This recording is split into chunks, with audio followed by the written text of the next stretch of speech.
শাটডাউনের মধ্যে দিয়ে সেটি একটি তাৎপর্যপূর্ণ ঘটনা। সুতরাং প্রবাসীদের অবদান অনস্বীকার্য।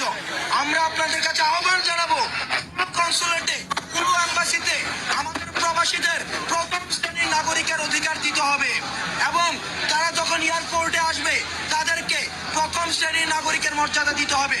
যারা দেশ থেকে টাকা বিদেশে পাচার করে তাদেরকে প্রথম শ্রেণীর নাগরিকের মর্যাদা দেওয়া হয়, কিন্তু যারা বিদেশ থেকে দেশে টাকা নিয়ে আসা হয় তাদেরকে তৃতীয় শ্রেণীর নাগরিকের মর্যাদা দেওয়া হয়, যেটিকে আমরা বৈষম্য বিরোধী ছাত্র আন্দোলন আমরা তীব্রভাবে নিন্দা জানাই।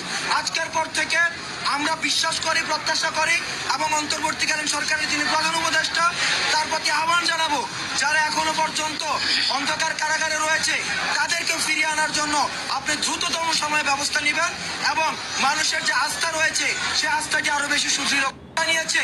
রেমিটেন্স শাটডাউনের মধ্যে দিয়ে সেটি একটি তাৎপর্যপূর্ণ ঘটনা।